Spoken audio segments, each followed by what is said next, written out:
नमस्कार दोस्तों। जैसा कि आपको मालूम है, ये समय बारिशों का मौसम है और कुछ भी हो, बारिश हो, सर्दी हो, गर्मी हो, हमको तो चलना पड़ता ही है। तो इसमें हम छड़ी का प्रयोग किस प्रकार से करेंगे, किन किन चीज़ों का ध्यान रखेंगे, आज इसी के ऊपर हमारा वीडियो है। बरसात में हम लोग अक्सर छड़ी के साथ अ, छतरी लेकर के या रेन कोट लेकर के चलें। जूतों का प्रयोग किस प्रकार से करें, कौन सा किस प्रकार के जूते हमारे लिए सहूलियत प्रदान करेंगे, इन्हीं बातों को आज हम लोग डिस्कस कर रहे हैं। सबसे पहले, अगर जूतों का चुनाव करना हो तो कभी भी आप बरसात के समय फ्लोटर हो, चप्पल हो, इस प्रकार के जो लूज़ जूते जो हैं या चप्पल स्लीपर जो हैं आप ना पहनें, क्योंकि रास्तों में पूडल्स होते हैं, कीचड़ होता है, उसमें चप्पल ग्रिप करके फंस जाता है और आप उसको ढूंढने में अपना समय वेस्ट करेंगे। उस समय आपको मदद करने के लिए भी दूसरे लोग नहीं होंगे। इससे अच्छा है कि आप गम बूट या रेनी शूज़ या कोई मजबूत जूतों का प्रयोग करें, ताकि आपके पाँव में इन्फेक्शन भी नहीं हो, क्योंकि बारिशों में जगह जगह पानी इकट्ठा हो जाता है, पूडल्स बन जाते हैं, छोटे छोटे छेद बन जाते हैं जिनमें पानी इकट्ठे होते हैं और कहीं कहीं तो कीचड़ भी जमा हो जाता है। तो आप मजबूत जूतों का प्रयोग करें, गमबूट का प्रयोग करें, तो आपको चलने फिरने में आसानी होगी। छड़ी कौन सी अच्छी? छड़ी फोल्डिंग केन की जगह लॉन्ग केन का प्रयोग आप करें। लॉन्ग केन क्योंकि अपेक्षाकृत फोल्डिंग केन से मजबूत होती है। कहीं आप ऑफ बैलेंस हों, आपको कहीं लगे कि आपका बैलेंस बिगड़ रहा है, तो आप लॉन्ग केन की मदद से अपने आप को संभाल भी सकते हैं। तथा फोल्डिंग केन कई बार धोखा भी दे जाता है, वो टूट भी सकता है।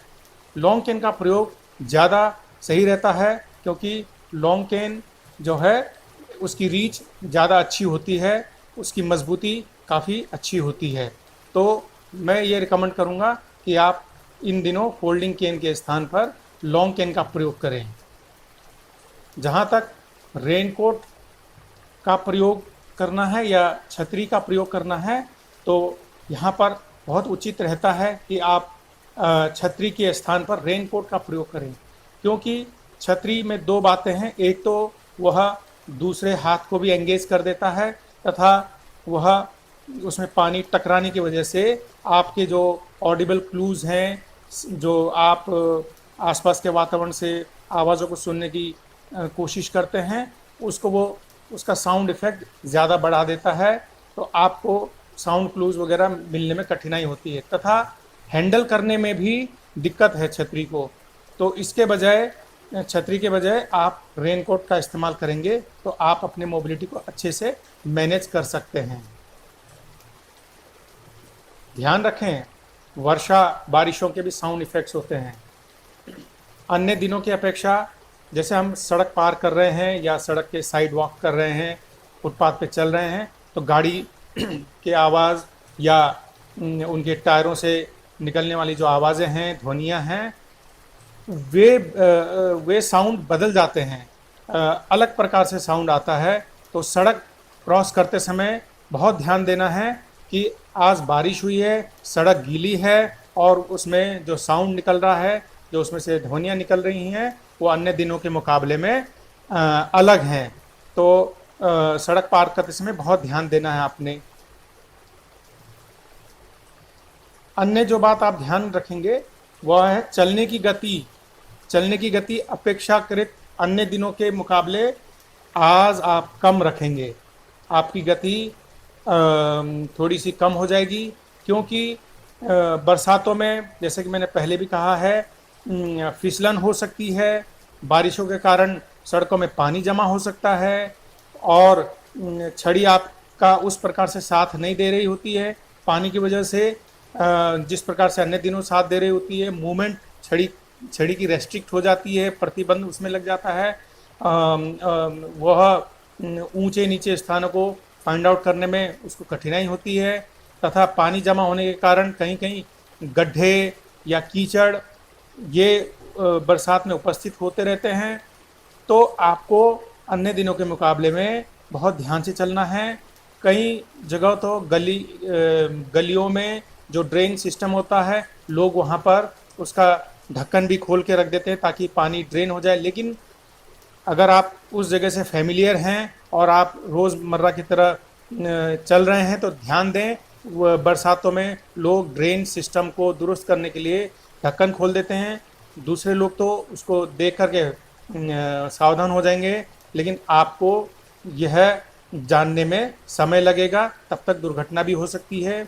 सीधी सी बात है, आप चलने की अपनी गति को धीमी रखेंगे बरसातों के दिनों में।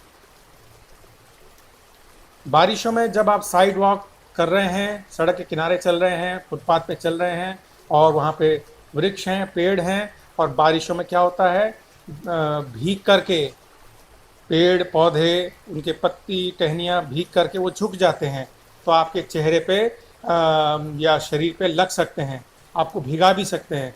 तो इसके लिए आपको, जैसे मैंने आप वीडियो बनाया था, अपर बॉडी प्रोटेक्शन स्किल का इस्तेमाल करना है। अपने चेहरे के ठीक सामने हाथ को ले जाना है और कोहनी मोड़ करके एक सैल्यूट वाली स्थिति रखनी है, लेकिन माथे और अपने शरीर से, सिर से 1 फीट की दूरी पर अगर आप हाथ को क्रॉस करके रखते हैं तो आपको परेशानी नहीं होगी, यानी कि भीगी भीगी वृक्षों की जो टहनियाँ हैं आपको तंग नहीं करेंगी। आपने देखा होगा बहुत बार बारिशों के दिनों में आसमानी बिजलियाँ कड़कती हैं, आफत बनकर के धरती पे चली आती हैं, लोगों को हताहत करती हैं। तो आप ध्यान रखें, इन दिनों छड़ी का प्रयोग, जो कि अधिकतर मेटल का बना हुआ होता है, जब आपको पता चले आसमान में बिजलियां कड़क रही हैं और आपको निकलना भी है, तो आप मेटल वाली छड़ी का प्रयोग ना करें तो अच्छा रहता है, क्योंकि इससे करंट पास होता है तो आप दुर्घटनाग्रस्त हो सकते हैं। बजाय मेटल वाली छड़ी का प्रयोग करने के आप दूसरा मोबिलिटी के जो टेक्निक है उसका प्रयोग करें। यहाँ पर आप साइडेड गाइड टेक्निक का यूज़ करें। बहुत ही ज़रूरी है, बाहर जाना है तो साइडेड गाइड का प्रयोग करें, और ज़रूरी नहीं है, आपके पास समय है तो आप इस दिन या इस समय, इस 1 घंटा 2 घंटा जब आसमान में बिजलियाँ कड़क रही होती हैं तो आप बाहर ना निकलें, तो ये आपके लिए सुरक्षा का काम करेंगी।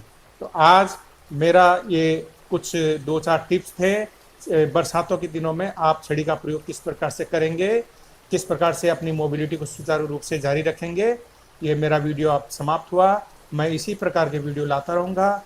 थैंक यू वेरी मच सुनने के लिए।